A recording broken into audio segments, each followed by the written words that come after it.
segunda fase. Tem gente que já carimbou a vaga. Por outro lado, a briga para fugir da queda segue muito intensa.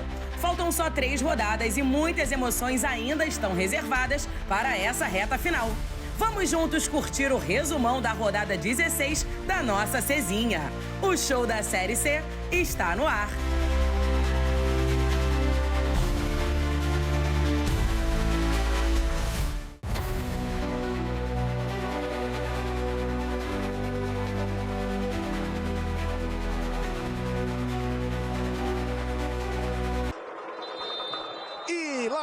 Vamos nós! Bola rolando no Almeidão, em João Pessoa, na Paraíba. Chegamos naquela fase que todo jogo vale alguma coisa, né? O Botafogo precisava ganhar do Figueirense para se classificar direto, não precisava ficar dependendo de conta, se classificar com bastante antecedência para a segunda fase, até porque se reforçou. Trouxe alguns jogadores que precisam testar, precisam rodar, e o Evaristo Pisa não vai fazer isso quando já tiver no quadrangular, que é fazer agora. O Figueirense precisava ganhar, mesmo fora de casa. Por quê? Porque estava ali no finalzinho do G8, precisava se fixar no G8, sabia que se perdesse poderia cair fora, e foi o que aconteceu. Mas foi um jogo com muita dinâmica, e foi um jogo que o Figueirense jogou sem o Juan Carneiro. Quem agarrou para o Figueirense no jogo de sábado foi o Thiago Gonçalves, que foi o goleiro no estadual no início do ano, se machucou, Juan Carneiro pegou a vaga e não largou mais. Thiago Gonçalves voltou muito bem no primeiro tempo, tirou muita bola perigosa do Botafogo. E no final do primeiro tempo, quem vinha fazendo uma ótima partida como um jogador de último passe, ajudando a marcação no meio de campo, ajudando Samuel pelo lado esquerdo, era o Camilo. E é o Camilo quem vai abrir o placar num voleio, num gol muito bonito, mas muito bonito mesmo no primeiro tempo. Olha o Jefinho, fez o drible bonito, virou o jogo na direita. Pato, boa bola, Léo Maia levou pro fundo, cruzou na boca no golaço!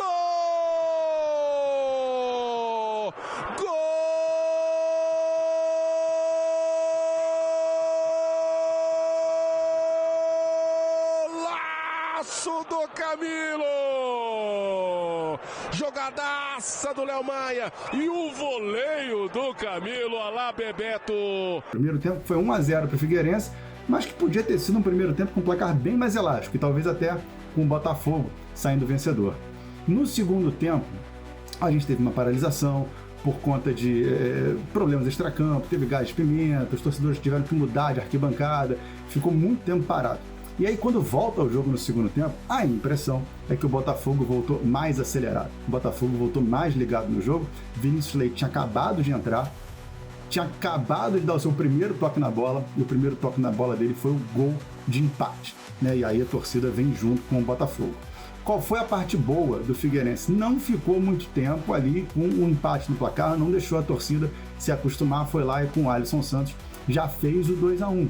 Então o jogo continua com muita dinâmica, porque, de novo, time fora de casa, o Figueirense faz os 3 pontos, ia se garantido ali entre quinto e sexto da tabela, e o Botafogo podia estar sofrendo sua primeira partida com derrota dentro de casa. Pois bem, no finalzinho do jogo aparece Jô, aparece o artilheiro, e aparece falha do Thiago Gonçalves, que estava há muito tempo sem agarrar. O Jô faz um pivô muito bonito, fora da área, né, saindo ali da margem de segurança dos zagueiros, finge que vai para um lado, vai para o outro, chuta de virada, aí tem um pouco de falha do goleiro, tem um pouco de Montinho artilheiro e tem um pouco do Jô finalizador. Talvez nem fosse uma bola para ser finalizada, mas ele foi lá e tentou ali o chute, tentou fazer com que a bola entrasse e conseguiu. E no finalzinho do jogo, quando o empate já estava com cara assim de que ia ser o resultado final, o Vinícius Leite, que já tinha feito o primeiro gol, ele vai dar assistência para o gol de cabeça do Jô. Vinícius Leite, cruzamento na grande área, toque!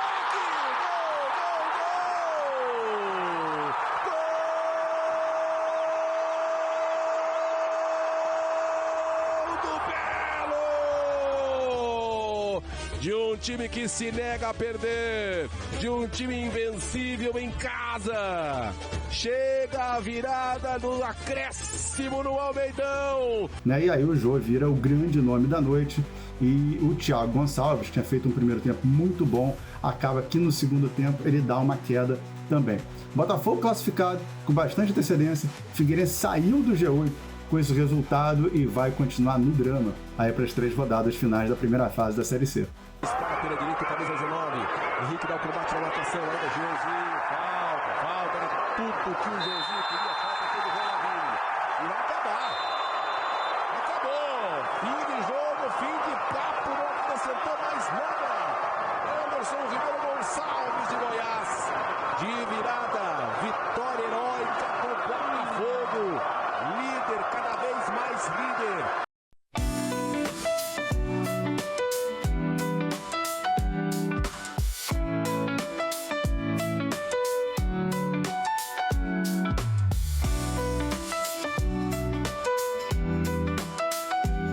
De vermelho, à direita do seu vídeo, está começando a 16ª rodada. Olá, amigos do nosso futebol, tudo bem?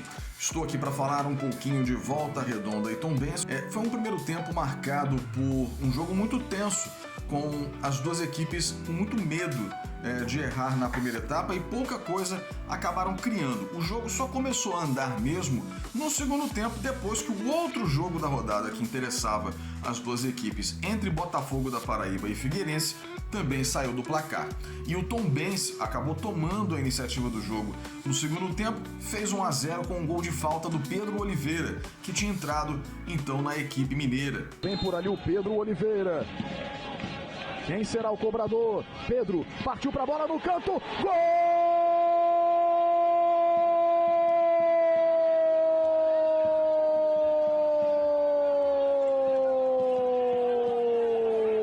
Do Tombense!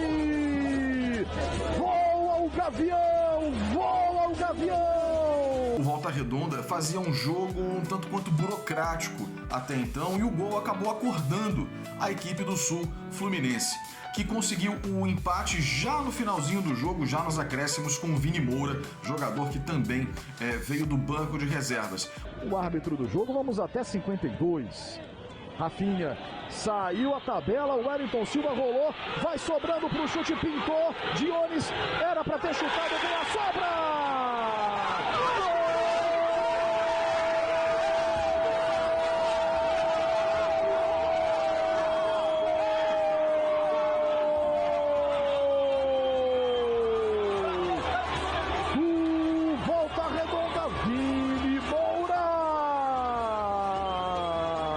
O que fica de lição desse jogo, além do 1-1, né, que acabou sendo ruim para as duas equipes, é o seguinte: quanto ao Volta Redonda, parece que a equipe, mais uma vez na reta final, acaba dando uma desidratada. O Rogério Corrêa vai ter que juntar forças aí no seu elenco, né, o treinador Rogério Corrêa, para que a equipe novamente consiga apresentar o futebol vistoso, intenso, que apresentou nas primeiras rodadas da Série C para confirmar a vaga dentro do G8. Volta Redonda ainda não confirmou a vaga.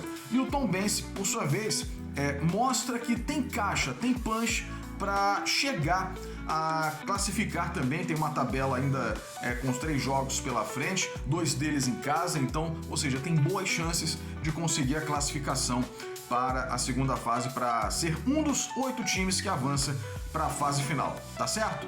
Um abraço, gente, até mais. Por ali o Dione, ele manda todo mundo para a área, tem cruzamento, a zaga tira, completa, Yuri. Bruno Barra de chapa para o alto, apita rigorosamente aos 52. O Jonathan Antero Silva de Roraima. Na verdade, o resultado não é muito bom para os dois, mas é menos pior para o Volta Redonda, que saiu atrás e foi buscar o empate, mas segue sem vencer.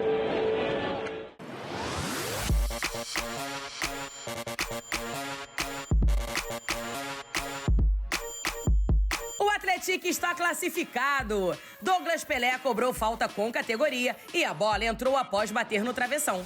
1-0 sobre o Confiança. O segundo gol veio novamente com ele, Douglas Pelé. O lateral pegou o rebote e contou com o desvio para ampliar o placar.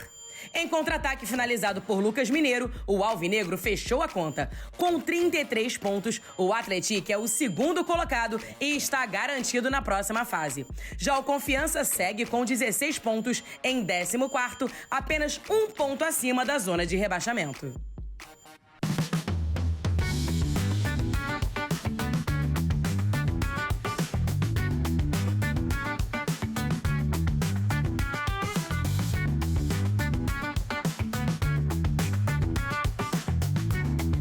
apitar, aciona o cronômetro, começa o jogo.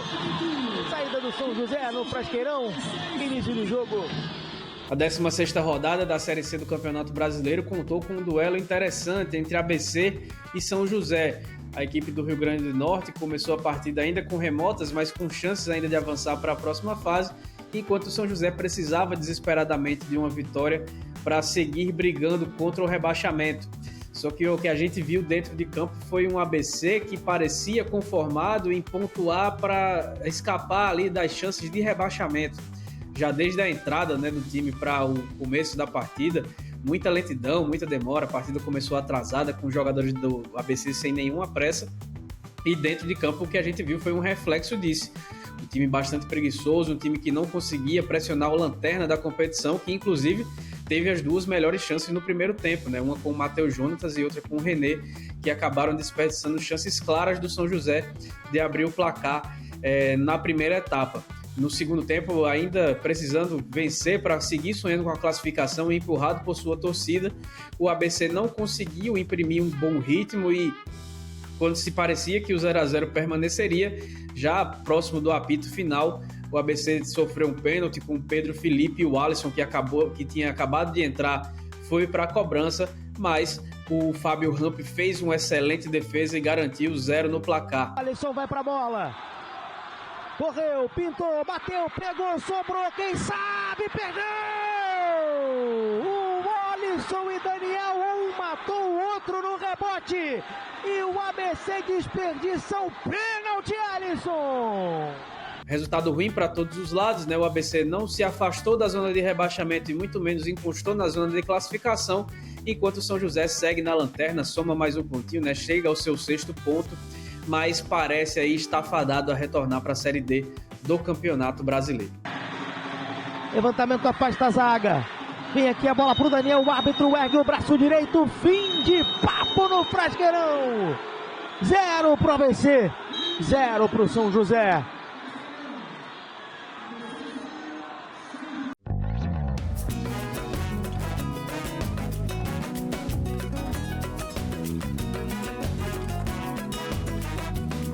Então vamos lá.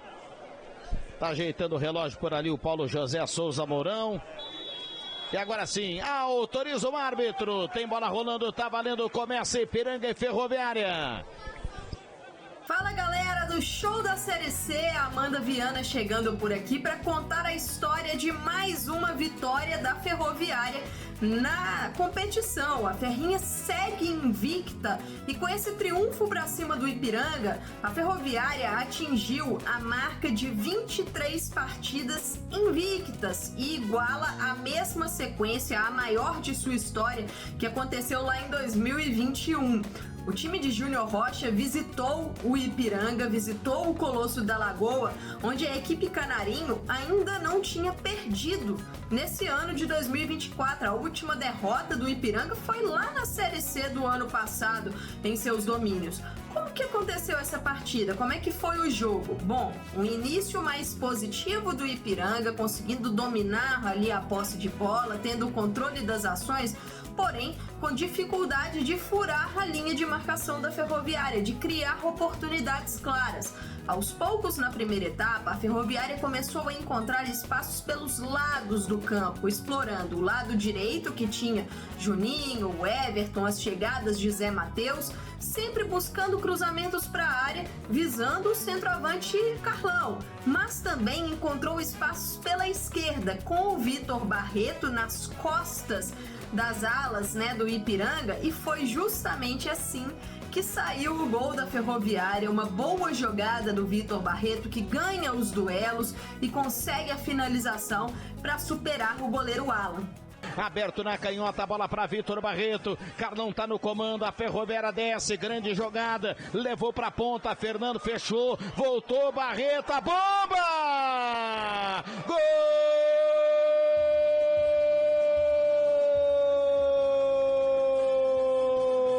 O Ipiranga, durante o primeiro tempo, já partiu para cima, tentou diminuir os espaços da saída de bola da Ferroviária, recuperou algumas bolas já no campo de ataque, mas os erros de passe e de tomada de decisão estavam impedindo que a equipe canarinho conseguisse furar o bloqueio. O Ipiranga teve ali poucas chances no primeiro tempo, uma com Edson Cariús de cabeça, mas acabou indo para fora, mas não foi um volume muito grande ofensivo. Já na segunda etapa, o cenário que a gente viu foi uma Ferroviária mais postada, defendendo a sua vantagem no placar e tentando uma ou outra escapada em contragolpe, e o Ipiranga com mais posse de bola, mas seguindo com essa dificuldade de criação. Tinha a posse, mas não conseguia as jogadas para incomodar o Saulo. E aqui a gente vê a força do sistema defensivo da Ferrinha, que sofreu apenas 5 gols no campeonato. Uma marcação muito boa que começa com as suas peças de ataque. O Ipiranga chegou a recuperar algumas bolas, mas os erros de passe e tomada de decisão seguiram. Na reta final do jogo, a equipe do Thiago Carvalho até fez uma pressão, o Saulo apareceu com defesas importantes, mas não foi o suficiente para o Canarinho empatar a partida. Com isso, com essa vitória, a Ferroviária garantiu a sua classificação matemática para a próxima fase. Já o Ipiranga é uma derrota que dói, claro, mas as chances da equipe seguem boas, o time segue no G8 e com uma boa perspectiva nessa reta final de Série C que tá pegando fogo. Eu fico por aqui, amigos. Até a próxima! Autorizado, tirou o cruzamento lá dentro do alto, corta Gustavo Medina. Fizão tá terminando, terminou. Apita o árbitro, fim de papo. Termina o jogo no Colosso da Lagoa. Eu fiquei na dúvida se era outro escanteio ou então o final do jogo. Ele terminou aos 53 minutos e meio. Tem reclamação dos jogadores da equipe do Ipiranga. Termina o jogo, vitória da Ferroviária.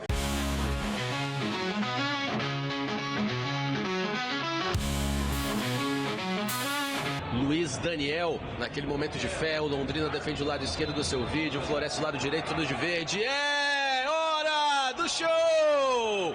Muito obrigado pela sua audiência. Londrina e Floresta empataram sem gols em mais uma rodada da Série C do Campeonato Brasileiro. O resultado até que não foi ruim para as duas equipes.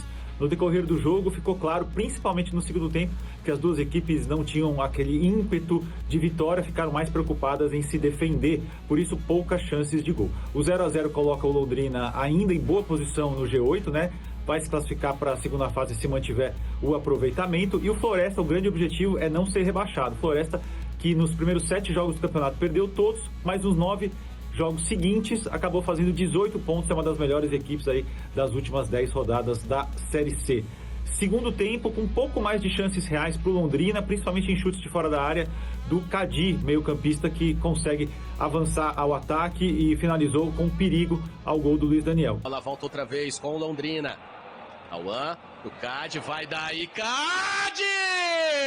Defende Luiz Daniel! Floresta não teve uma grande atuação de Romarinho, o seu principal atacante, nem do Lohan, e claro, isso acabou fazendo falta para a equipe do Ceará. Em todo caso, as duas equipes voltam a campo na próxima rodada com esse ponto somado e visando esse grande objetivo do Floresta, que é permanecer na Série C, e o Londrina, que é de se classificar para a segunda fase do Campeonato Brasileiro. A arbitragem foi tranquila, o público, claro, saiu frustrado porque não viu, né, o Londrina vencer, mas em todo caso, um empate que acaba sendo de bom gosto para as duas equipes. É fim de jogo no Estádio do Café. 0 para o Londrina, 0 também para o Floresta. Empate em branco, empate sem gols, um pontinho para cada lado.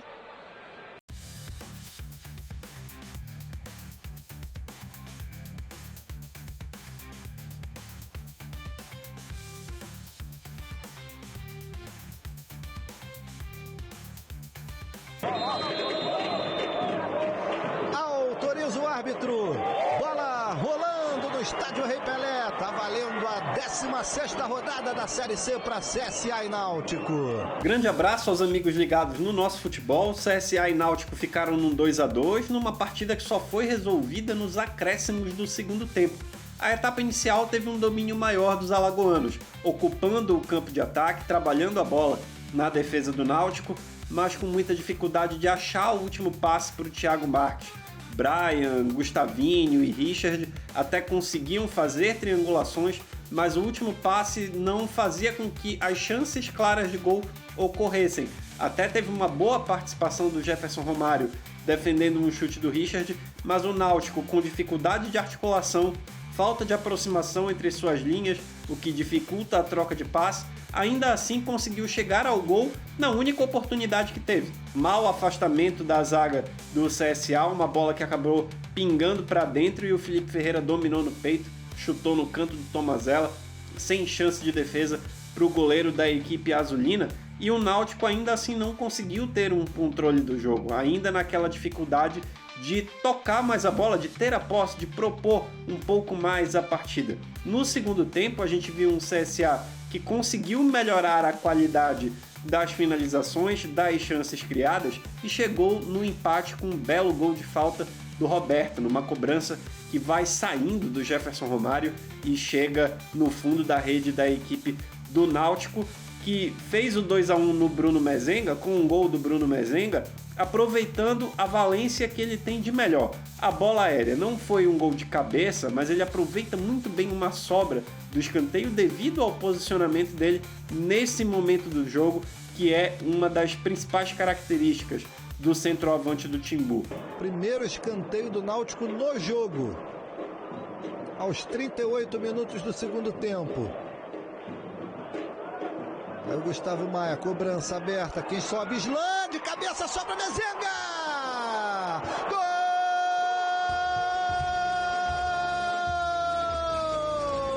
do Timbu! É do Náutico!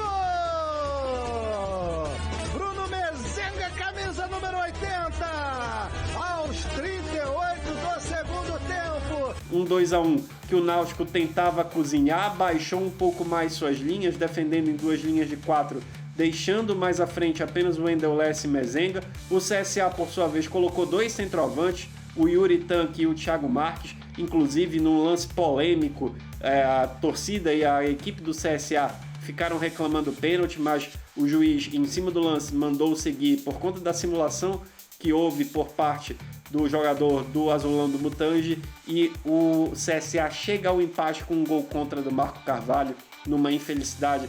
O Jefferson Romário espalma um chute do Foguinho e a bola bate na perna do Marco Carvalho e entra. Tem jogo complicado na Cezinha, vem CSA de novo, Foguinho, entrada da área, bateu cruzado, Jefferson Romário, desvio pro gol!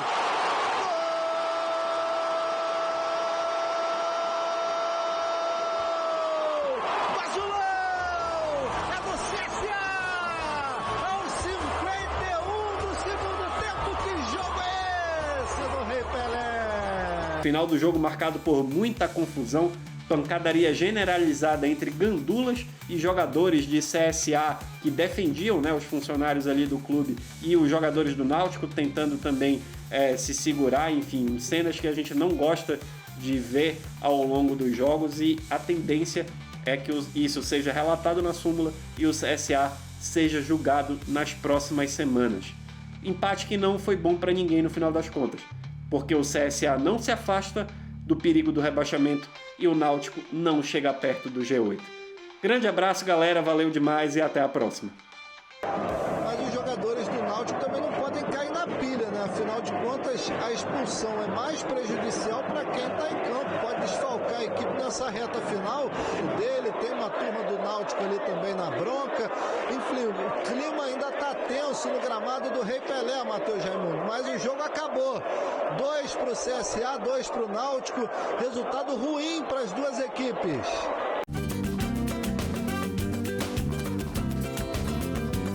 O Bernô confirmou a vaga para a segunda fase com a vitória sobre o Caxias.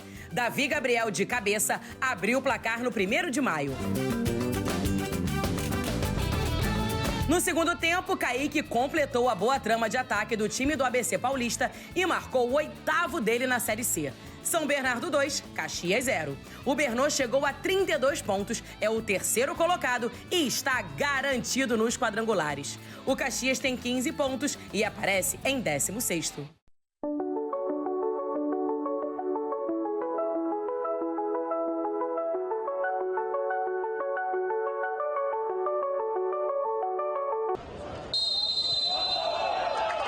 Agora sim, tá aí o que a gente queria. Bola rolando no Presidente Vargas. Tá valendo a rodada 16. Jogo de 6 pontos para Ferroviário Sampaio Correia.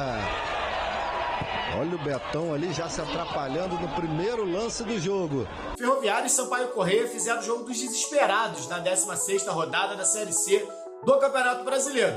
E da maneira que iniciaram a rodada, terminaram desesperados. Os dois times seguem na zona de rebaixamento após o empate em 1-1, que manteve as duas equipes numa sequência ruim na competição. O Ferroviário até que tentou no primeiro tempo, teve um pouco mais de volume ofensivo, criou as melhores oportunidades, principalmente com o Nicolas, baixinho, canhotinho, que levou perigo em muitas vezes na bola parada. Na primeira delas, Ciel acabou cabeceando para fora, na segunda, Marcelinho fez 1-0 para os donos da casa. As duas equipes entrando na rodada na zona de rebaixamento. Olha o cruzamento!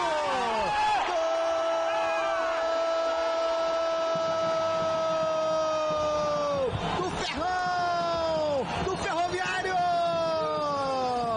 Marcelinho, camisa número 7. O Sampaio, com muita dificuldade para construir, dependia muito do Pimentinha pelo lado direito. Por ali, em algumas jogadas individuais que surgiram algumas das poucas e raras oportunidades do Sampaio na primeira etapa. Felipe Surian, que estava fazendo sua reestreia como treinador do Sampaio, mudou esse panorama no intervalo. Entrou com o Vitinho na vaga de Roney, outro reestreante da tarde que não foi bem, e mudou, conseguiu dar um pouco mais de equilíbrio ao ataque do Sampaio. Se antes tinha apenas o lado direito com o Pimentinha, passou a ter Vitinho pelo lado esquerdo também como válvula de escape. O Ferroviário não voltou bem para a segunda etapa, até tentou em alguns momentos o próprio Nicolas finalizando a entrada da área, obrigando o Rafael Mariano a fazer uma grande defesa, mas o volume de jogo maior foi do Sampaio. E foi exatamente através de Vitinho, numa jogada individual pelo lado esquerdo, que o gol de empate saiu. Jogada do ponta, cruzamento para João Felipe empatar a partida em 1-1. Tem muito o que perder agora. Perder de 1-0, de 2-0 é indiferente para o Sampaio correr nesse momento. Agora o empate já muda muito para a equipe. Vem Vitinho, vem ali pelo lado esquerdo, levou para a linha de fundo, ameaçou cruzar, fez o break, trouxe para o pé direito que é o bom. Agora sim, cruzou lá dentro, cabeceio!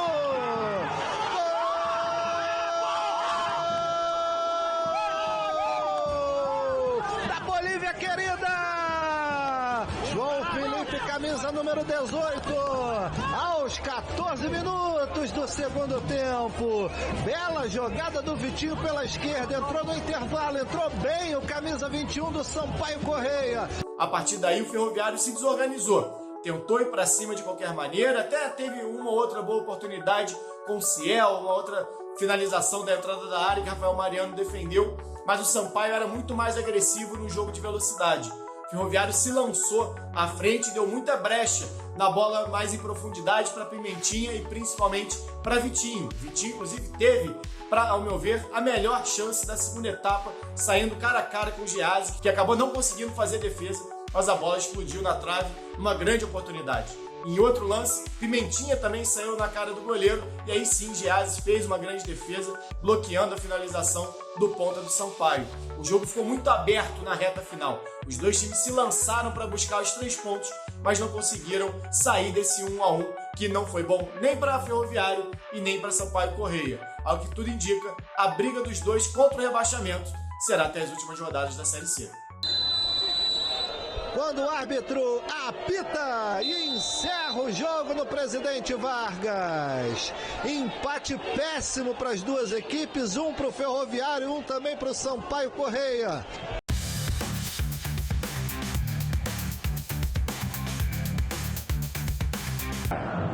Tá pronto? Você também tá pronto? Eu tô pronto. Tá pronto aí, Rolim? Vamos pro jogo? Bora! Bora! E lá vamos nós! Bola rolando no Mangueirão. Começa Remo e Aparecidense, 16ª rodada da Série C do Campeonato Brasileiro. Bota talento, que eu boto emoção. Que jogaço foi Remo e Aparecidense, um jogo que por si só já valia muito, né? O Remo tentando entrar no G8, a Aparecidense fazendo de tudo para descolar da zona de rebaixamento e a gente teve surpresas dos dois lados. Rodrigo Santana botou o Bruno Silva para jogar pela primeira vez, Rodrigo Santana desmontou a sua defesa com 3 zagueiros e mais 2 laterais que viravam alas, e o time ficava hora num 3-4-3 quando conseguia dominar o jogo, ou baixava num 5-4-1 quando sentia que precisava marcar dentro do seu campo. E contra o time da Aparecidense, o Remo veio com 4 jogadores na defesa, Bruno Silva, Pavani e o Jaderson no meio de campo. Não deu certo. Não deu certo. Primeiro tempo todo da Aparecidense. A Aparecidense, sim, pegou o Guilherme Nunes volante e colocou na zaga, junto com o Maurício e com o Vanderlei, dando bastante espaço, dando bastante tempo para o Genilson de um lado, para o Emanuel do outro, para subirem e serem jogadores muito agudos pelos lados. Primeiro tempo todo da Aparecidense. Primeiro tempo que o Marcelo Rangel apareceu demais. Para mim, o destaque do jogo, o goleiro do Remo. A gente pode ficar aí mostrando defesa e mais defesa do Marcelo Rangel no primeiro tempo, até acabar o show da Série C. Mas um primeiro tempo que Juninho começou muito bem pela Aparecidense, chutando de fora da área, Genilson aparecendo bem pelo lado direito, o Emanuel aparecendo bem pelo lado esquerdo. Faltou botar a bola dentro do gol. A Aparecidense não teve o Igor Torres, que é o jogador que mais fez gols em 2024 pelo Camaleão. Isso talvez explique, de maneira simplória, mas explica por que a bola não entrou. É um time que tem dificuldade para fazer gols, embora crie bastante. Não deu certo a marcação no Remo nos lados, não deu certo a proteção à grande área, não deu certo a proteção à bola aérea. O Remo saiu com 0-0 do primeiro tempo, que estava muito bom para ele. No finalzinho do primeiro tempo, teve uma jogada individual do Marco Antônio, que ele corta para dentro, acerta o travessão. Foi ele totalmente fora do padrão do primeiro tempo. Talvez tenha sido a jogada mais perigosa nos 45 minutos iniciais, mas o volume ofensivo da Aparecidense foi muito maior que o do Remo. Mas aí vem o segundo tempo. Aí quando zera do intervalo e volta para o segundo tempo, tudo que foi feito no primeiro tempo, esquece. Porque é outro jogo, né? Futebol é um esporte extremamente dinâmico. E no segundo tempo, o Remo voltou melhor. Voltou marcando mais atrás. Aí o pessoal que estava assistindo o jogo e tá sempre aqui no chat, no nosso futebol, fala: poxa, o Remo retrancou, precisava retrancar para tirar os buracos de meio de campo e jogar no espaço aberto, principalmente com o Pedro Vitor. É do Pedro Vitor a melhor chegada antes do gol, que ele ataca muito bem e consegue uma jogada de perigo, e é do Pedro Vitor o gol do Remo, o gol da partida. E dá uma olhada no lance do Pedro Vitor. Ele recebe partindo do seu campo, ele acelera, ele vê que tá um 2 contra 2, ele vê que o marcador dele não tem cobertura, de repente chega a cobertura por dentro, chega o Luan Martins. O que o Pedro Vitor faz? Ele corta para fora, ele corta para o seu pé direito, que não é o bom, geralmente é o pé menos marcado pelo defensor, ele sai da cobertura que o defensor da Aparecidense tinha, e aí quando sai o goleiro, quando sai o Matheus Alves, ele dá só uma cavada, ele dá só um totozinho, faz um gol lindo por cima do goleiro. Rodrigo Santana, Falcão, bola parada, escanteio cobrado. Melhor para a defesa do Remo, a bola vai sobrando no contra-ataque, tentativa do Sábio, ligação direta para Pedro Vitor, grande chance, acelerando, Ribamar tá passando, lá vem o PV, encarou a marcação, invadiu a grande área, driblou, pintou,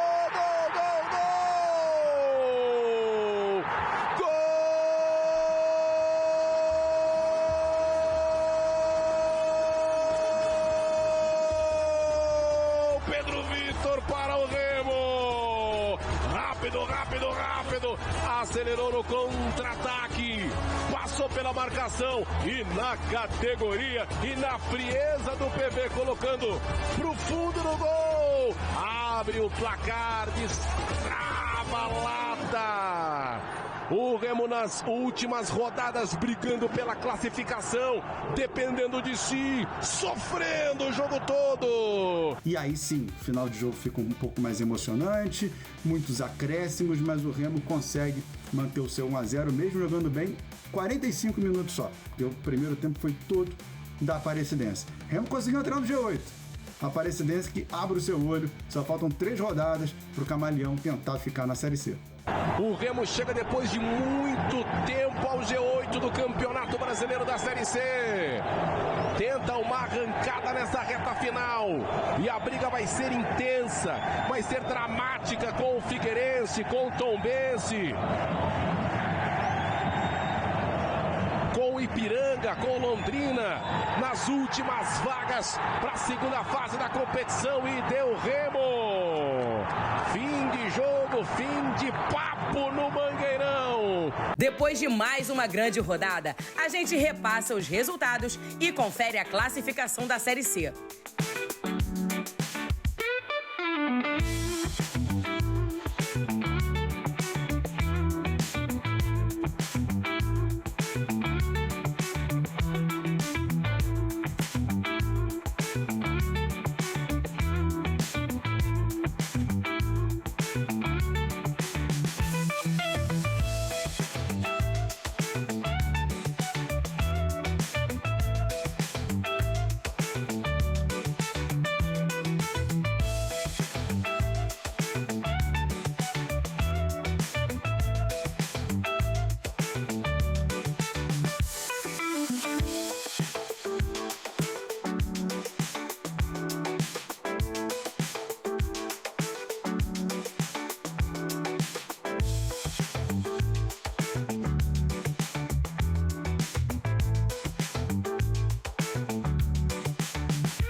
a rodada, hein? Bora conferir!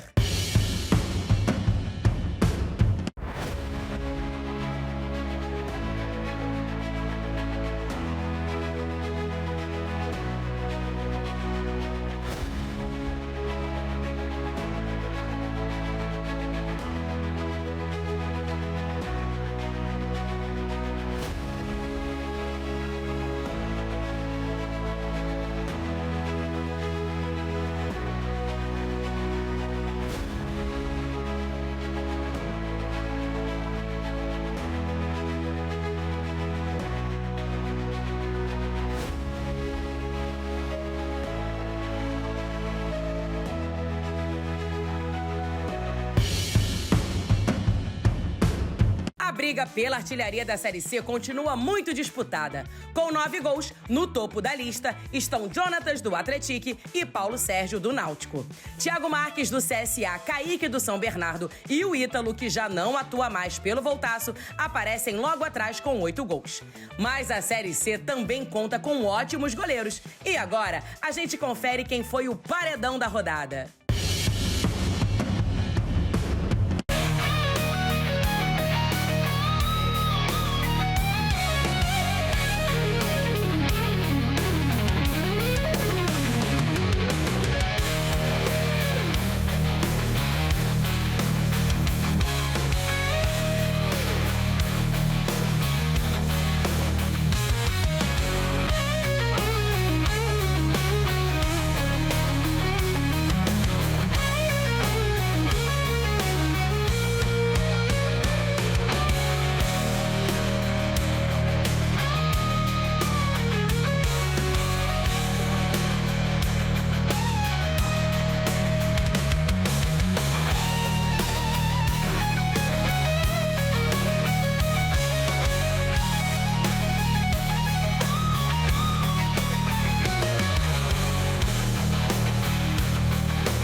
Fique de olho nos jogos da próxima rodada. Lembrando que faltam apenas 3 para o fim da primeira fase.